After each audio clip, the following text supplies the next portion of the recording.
तो जो तीसरा एसेशन रीजन है उसके अंदर गिवन है कि एसेशन में गिवन है कि in VT graph shown in figure कुछ ऐसा गिवन है आपको, average velocity in time interval from 0 to T naught depends only on V naught. तो जो एवरेज वेलोसिटी है वो सिर्फ वी नॉट पर डिपेंड करेगी, टी नॉट पर डिपेंड नहीं करेगी। वी नॉट क्या है? Maximum velocity. और जो रीजन है उसमें स्टेटमेंट गिवन है in the given time interval average velocity is we naught by 2। तो इसके अंदर बात ही आ गई कि वीटी का जो ग्राफ है वो आपको गिवन है, आपसे एवरेज वेलोसिटी के बारे में कुछ कहा जा रहा है।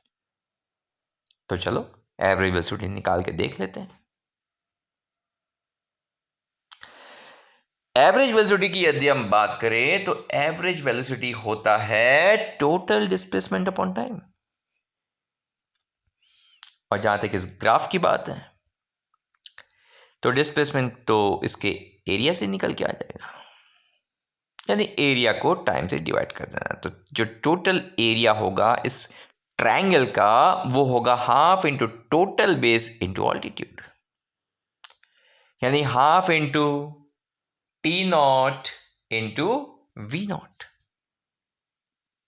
टोटल एरिया आ गया, होल डिवाइड कर दो इसको टाइम से। टोटल टाइम कितना है? T not. T not cancel हो गया और फाइनल आंसर तो यस वी नॉट बाई 2 दिख रहा है, करेक्ट है। तो ये जो आंसर है वी नॉट बाई 2, यानी कि जो रीजन है वो एक अपने आप में करेक्ट स्टेटमेंट है। लेकिन एक बात आपको हमेशा याद रखना पड़ेगा कि किसी भी सवाल का जो रिजल्ट होता है उसको एक्सप्लेन नहीं कर सकता, वो तो एक आउटकम है। वो तो एक हम ये नहीं कह सकते कि velocity average velocity v naught by 2 आ रहा है, इस वजह से इस ग्राफ का जो इस मोशन का जो एवरेज वेलोसिटी है वो टाइम पर डिपेंड नहीं कर रही है ना, उसका रीजन कुछ और होगा। अगर आप गौर से नहीं देखोगे, ध्यान से नहीं देखोगे तो बोलोगे हाँ यार ठीक तो है, आंसर आया वी नॉट बाई 2, वो टाइम पे डिपेंड नहीं करते, तो ये तो रीजन नहीं, ये रीजन नहीं है, ये आंसर है, ये जो इफेक्ट है। और हमें चाहिए कॉज, रीजन। उसका रीजन क्या है, कारण क्या है, कॉज क्या है। तो इफेक्ट कभी कॉज तो नहीं हो सकता ना। समझ में आ गया? तो बेशक सेकंड स्टेटमेंट अपने आप में करेक्ट स्टेटमेंट है, लेकिन ये पहले स्टेटमेंट को एक्सप्लेन नहीं करता। उसका जवाब भले ही है, वो उसका कॉज नहीं हो सकता, इस वजह से वो इंडिपेंडेंट है ये नहीं कह सकते। तो अभी हम इसकी वजह खोजेंगे, घबराओ नहीं, इसकी वजह खोजेंगे, करेक्ट एक्सप्लेनेशन खोजेंगे। तो अगर ग्राफ के तरफ झांक कर देखा जाए तो ये एक ऐसा ग्राफ है जिसके अंदर लीनियर वेरिएशन है, अर्थात यूनिफॉर्मली एक्सेलरेटेड मोशन दिख रहा है, और जिसके अंदर इनिशियल वेलोसिटी 0 है। तो अगर तो हम इक्वेशन वाइज देखें इसको तो भी आप बता सकते हो कि जो टोटल डिस्प्लेसमेंट होगा वो होगा s equal to 0 plus half a t square, आधे टाइम के लिए, टी नॉट बाई 2 टाइम के लिए, क्योंकि इनिशियल वेलोसिटी 0 दिख रही। तो यहां से यहां तक तो displacement half a t square दिख रहा है। ऑलराइट, और फाइनली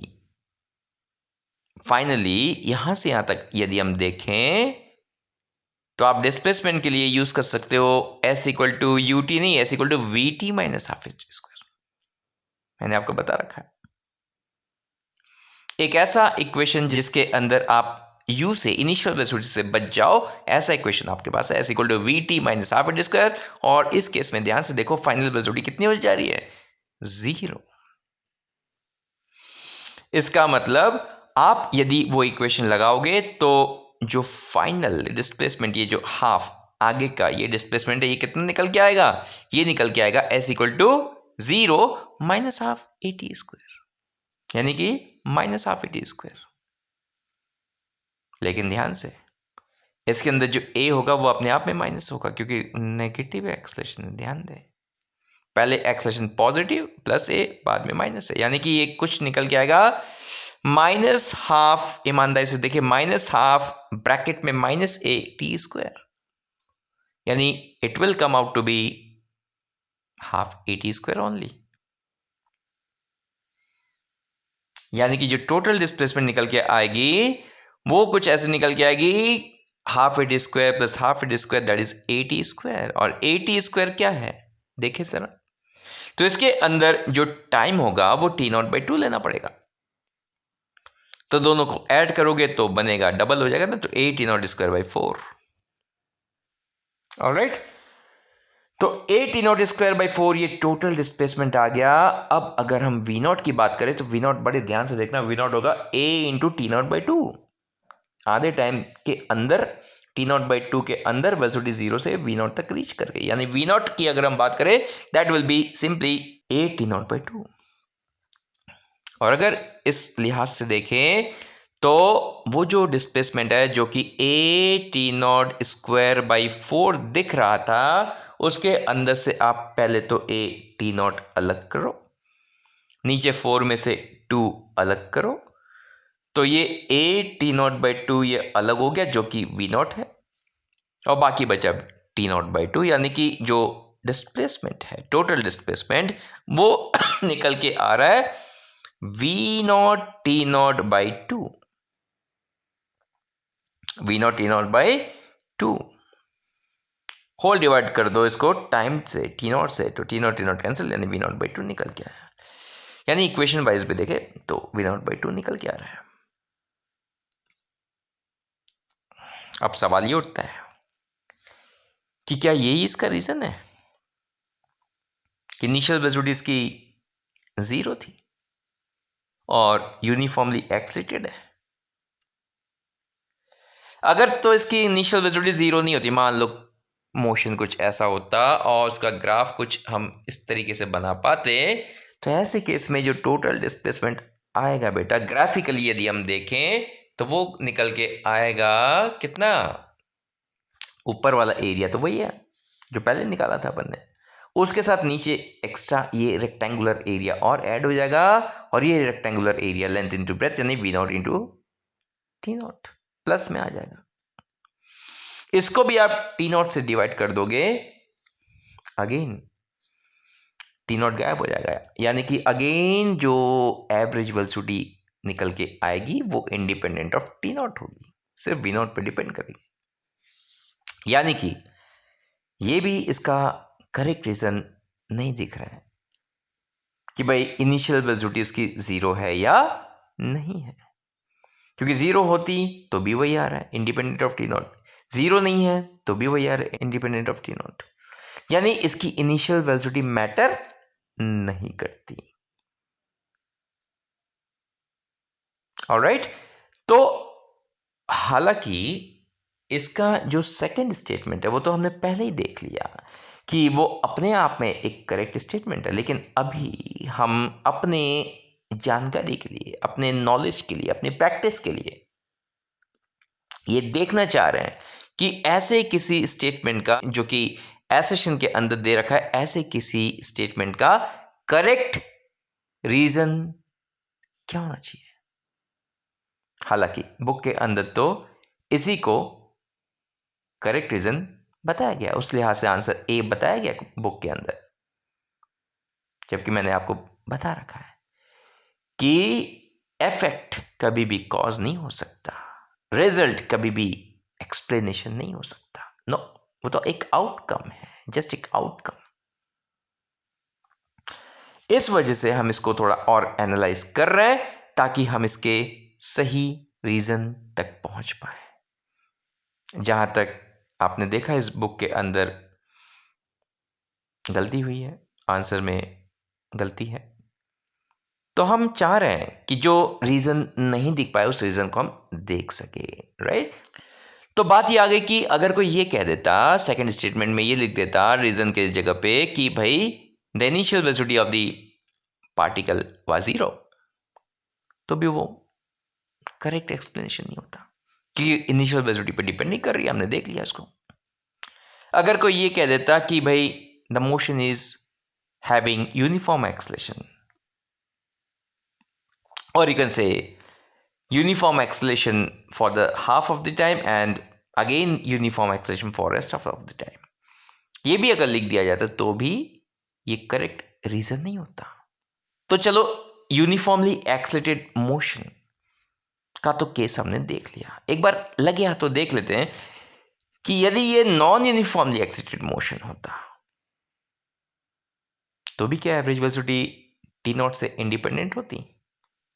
तो उसके लिए let's consider a case when the motion is non-uniformly accelerated and the graph would be something like this। तो इसके अंदर कैसे करेंगे हम लोग? इसमें तो एरिया निकाल नहीं सकते, इसके अंदर तो इंटीग्रेशन करना पड़ जाएगा। तो सपोज हम एक एग्जांपल ले लेते हैं let's say v equal to 2t square, v equal to 2t square. This is a non-uniformly accelerated motion. अब इसके अंदर जो डिस्प्लेसमेंट निकल के आएगा वो इंटीग्रेशन से निकल के आएगा, और जब हम इंटीग्रेट करेंगे तो टी स्क्वायर का टी क्यूब हो जाएगा। ऑलराइट, यानी कि साफ दिख रहा है कि एक पावर, टाइम का जो पावर है, it is increasing by 1 integration के बाद, होता ही है। तो डिस्प्लेसमेंट कुछ ऐसा निकल के आएगा। अब अगर ऐसे केस के अंदर एवरेज वेलोसिटी आप निकालोगे, डिस्प्लेसमेंट को टाइम से डिवाइड करोगे, तो इसके अंदर जो डिस्प्लेसमेंट है उसको कहीं ना कहीं आप समझ पा रहे होगे कि वेलोसिटी के टर्म्स में आप उसको रिप्रेजेंट कर सकते हो। और अगर वेलोसिटी के टर्म्स में रिप्रेजेंट करोगे तो ये displacement something would come out to be s equal to some v into t divided by some constant, जैसे इस केस में v इंटू टी बाई 3 आ रहा है। तो यदि आप टाइम से डिवाइड करोगे टोटल टाइम से, तो कहीं ना कहीं ये टी कैंसिल हो जाएगा और आपको समझ में आ रहा है, अगेन वही चीज निकल के आएगी कि एवरेज वेलोसिटी फिर से इंडिपेंडेंट ऑफ टाइम आएगा। यानी कि जो मोशन है, यदि वो नॉन यूनिफॉर्मली एक्सेलरेटेड मोशन भी हो जाए तो भी कोई फर्क नहीं पड़ रहा, यानी यदि रीजन वाले स्टेटमेंट के अंदर ये गिवन होता कि भाई the motion is uniformly accelerated in nature, क्या इसको हम सही रीजन मानते? नो, ये नॉन यूनिफॉर्मली केसेस में भी हो रहा है, तो इसका सही रीजन क्या होना चाहिए? फिर तो रीजन अब तक नहीं दिखा, लेकिन हम उसी के तलाश में घूम रहे हैं। घबराओ नहीं, तुम्हारी तलाश खत्म होगी, जल्द खत्म होगी।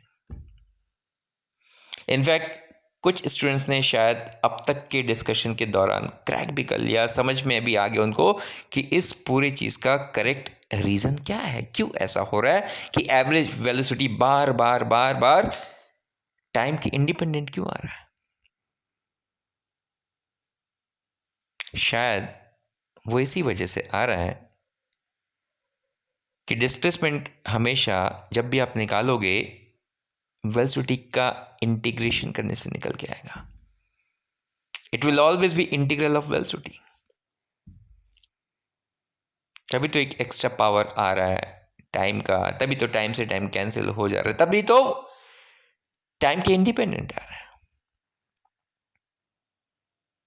है। यानी ये जो क्वेश्चन गिवन है थर्ड वाला असर्शन रीजन, इसका जो करेक्ट रीजन होगा वो बस इतना सा होगा कि the velocity is the rate of change of position.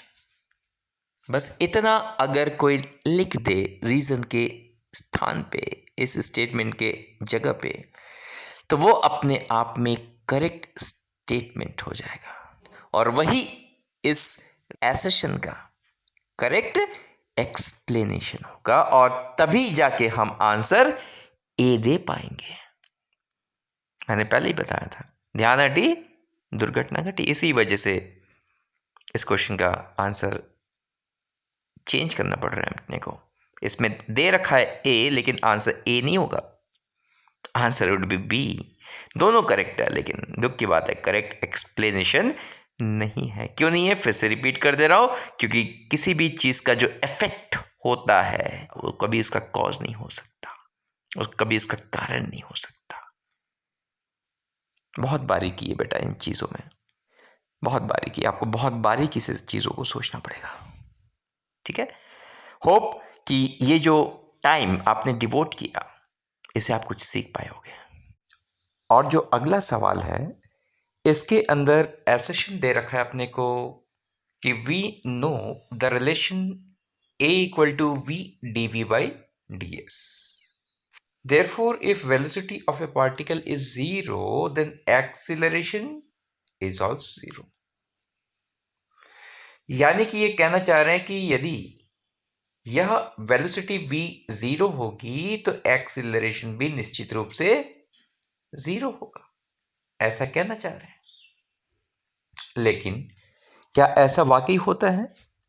क्या वाकई ये जरूरी है कि अगर पार्टिकल रुका हुआ है तो उसकी एक्सीलरेशन भी जीरो होगी?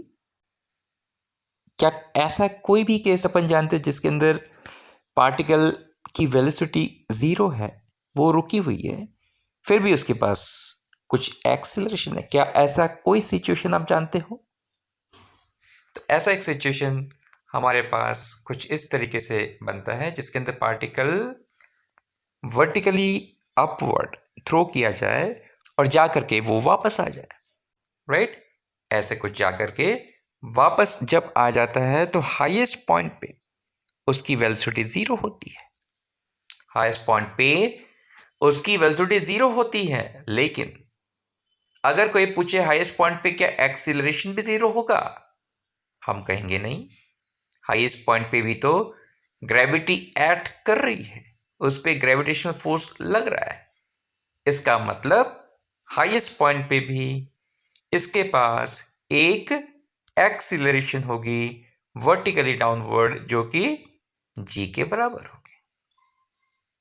अर्थात साफ दिख रहा है कि we are having a situation जिसके अंदर वेलोसिटी तो जीरो है, पार्टिकल रुकी तो हुई है, लेकिन उसके बावजूद उसके पास एक्सीलरेशन है।